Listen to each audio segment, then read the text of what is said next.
Hello chess friends and welcome to the Art of Chess channel and welcome to the Clutch Chess International Tournament in 2020. We're again in the quarterfinal stage. It's Levon Aronian versus Alexander Grischuk.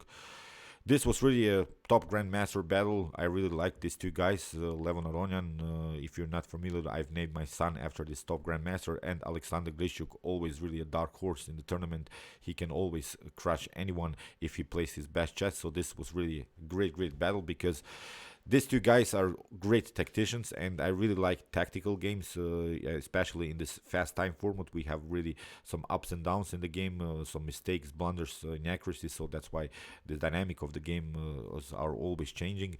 And Levon Aronian is sort of a guy who has always a great opening preparation. On the other hand, Grischuk, I think, relies more on his common ideas in particular openings, and then tries to find some tactics. On the other, as I said, Levon Aronian, I think, tries to have an advantage from the beginning of the game. On the other hand, Grischuk is more trying some ideas in the middle game, maybe. So this was now the 12th game. This was the so-called clutch game. Before this round, Grischuk had a 2-point lead in front of Levon Aronian, so Levon needed the win here in order to make something happen, in order to move to the semifinal, where this winner of this match game will play against the world champion Magnus Carlsen.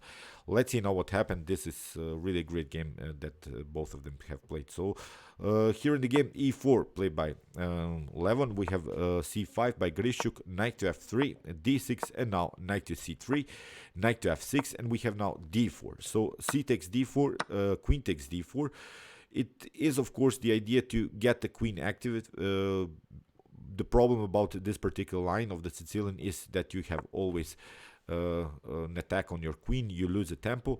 But after queen to e3, we have now a new position in which black has some troubles, because the main idea of whites is to push the pawn on e5.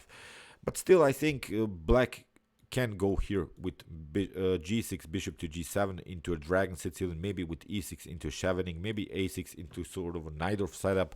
So here in the game, Grischuk, I think, makes already a mistake. He plays the move d5, and there is this rule in chess. You shouldn't push the pawn in the center. You shouldn't open the center when your king is still in the center. So here Grischuk plays the move d5 and allows now Levon Aronian to play on the spinning idea. The spinning idea here is a very nice positional threat, because we are trying to get some weak pawn situations here on c6. In the game, knight takes e4 was played, and now knight to d4, pinning the knight. We have bishop to d7, and now knight takes e4. After d takes e4, queen to bishop to c6 first. You don't want to take with the bishop, as you get knight to c6 followed with b takes c6 and queen to e4. You're continuing the game still with a weak pawn, so you could maybe cover, but still white doesn't need to take. White can escape maybe to g4, develop the knight, develop the bishop to e3, and then follow with rook to d1. This could be really already a dangerous game for black. So that's why in the game, here after the move bishop takes c6, we have b takes c6, and now queen takes e4. We have now a new position in which black has the bishop pair. Of course, it's sort of an advantage, but white has simply a better activity with the pieces. This knight is centralized, the queen is centralized, so basically the queen and the knight are on the best possible squares on the board. And what to do here? Here Grischuk tried queen to a5, attacking the king, getting some pieces out, getting the queen somehow into the defense. After the move bishop to d2, we have queen to d5. You see Grischuk plays on this idea to simplify the position, to trade off the queens and go into a favorable endgame, because if you take queen takes d5, after c takes d5, you have basically improved the position of this pawn. Now black doesn't have any more the weakness. We could fix the position with the move e6, would have two centralized pawns, would have the bishop pair, would have also the opportunity to attack on the c file or on the b file if the position allows it. So this is simply better here for black. So that's why after the move queen to d5, we have queen to e3 played by Levon Aronian, and now we have c5. If you take the pawn immediately here on g2, it seemed to me that it's possible. I think queenside castling is a good opportunity here for Levon Aronian to activate some more pieces. You see, we have now brought also another rook into the game. We could also attack rook to g1. So maybe black could try here queen to h3 in order to trade off the queens, but now queen to e4, and again rook to c8 is necessary because you have still this weakness on c6. And now rook to e1 I think would be the main tactical possibility here for white. If you try to trade off the queens again, I think f4 is possible. So you see, the problem is that you cannot develop the dark square bishop, which is still stuck on the starting square, because even e6 doesn't bring you so much. We have some tactics. Knight to f5 is really a great move that white can play here, because you cannot take, of course, because of this very nasty pin on the e file. If you try here to develop the bishop here, queen to e5 is game over. The g7 pawn is hanging. You have some troubles here. The d6 weakness, so still we have also possibilities if the queen moves somewhere to play rook to g1. So too many possibilities here for white. So that's why Grischuk didn't go for this pawn. He played the move c5, and here I think Levon Aronian gives Alexander Grischuk the opportunity to get back into the game. He played the move knight to e2, and a better idea is to play knight to b3, forcing basically black to proceed here with the move c4. But now knight to d4 or knight to c5 are perfect moves, I think, attacking immediately the bishop. Now again we have a new weakness, it's the pawn on c4, so basically the pawn hasn't improved, it's still weakness, it can be attacked. And now I think bishop to c3 followed with rook to d1 is also very, very dangerous here for black. So but after the move knight to e2, Grischuk played simply healthy moves, e6, trying to develop finally his dark square bishop. We have bishop to c3, which prevents this idea, of course, because then the g7 pawn is hanging. And now bishop to c6 was played by Grischuk. We have f3 covering the light square diagonal, and now finally bishop to e7 played by Grischuk, because now it's possible to play the move bishop to e7, because after bishop takes g7 we would have rook to g8 attacking the bishop, and if the bishop retreats, then you see this pawn is hanging and you have already pushed your pawn on f3, and that's why now this idea to play the move bishop to e7 is possible.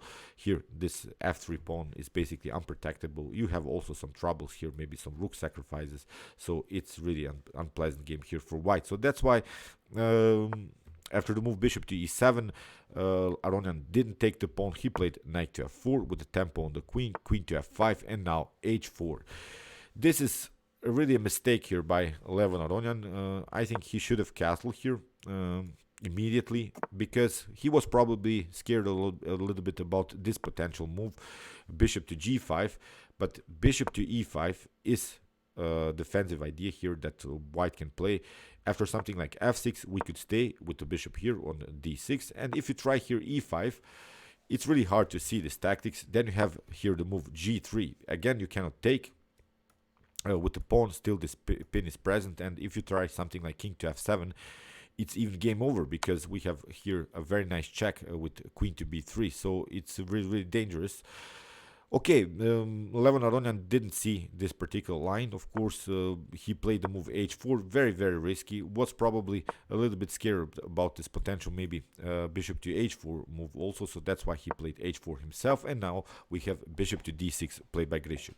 Knight to e2, again preventing some bishop to g3 ideas, but I think knight to d3 is perfectly fine. If you try something like bishop to g3, we can play king to f1, and okay, still white's king is a little bit endangered here, but I think we can now maybe go with bishop to d4, bishop to e5, trading off the bishops, and still continuing the attack here on this very weak c5 pawn. So, as I said, this weak pawn is always a problem here for Alexander Grischuk, so that's why he has to be careful also. But after bishop to d6, as I said, here Aronian played knight to e2, not the move knight to d3, and it allows now Grischuk to take the pawn on c2, and we have now rook to d1, attacking the bishop, bishop to e7, and now knight to f4, improving the position of the knight, castling, and castling also played by Aronian. And here comes the critical moment of the game. Here Grischuk has, I think,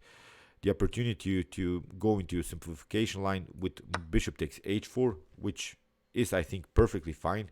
The only move that the only good move that Aronian has here is maybe to take the pawn with queen to c5, but now rook to c8 or rook from f to c8 is of course a possibility, and I think in such an open position black has here really a better game.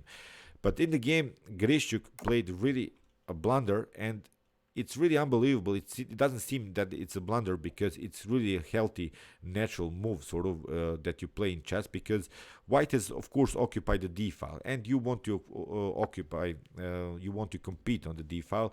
You're not allowing some maybe rook to d7 ideas, for instance, if this bishop leaves somewhere. So that's why it's very natural in chess to compete on open files. But this move is basically a mistake. The problem is now here Levon Aronian has a counterattack with rook to c1, and the problem is that you cannot play with the queen on f5, which is basically the only square that you have on the board. You have the square f5, or you have the square on a4. If you play queen to f5, then you get g4, and the funny thing is that your queen is trapped. Really incredible position here. And where to go with the queen? You don't have really some good squares. You cannot play rook to d3. You lose simply the rook. So that's why here after move rook to c1, queen to a4 was played. But this is now the problem of the position. The queen is now far away from the action. Here Levon Aronian plays really great tactic. Knight takes e6.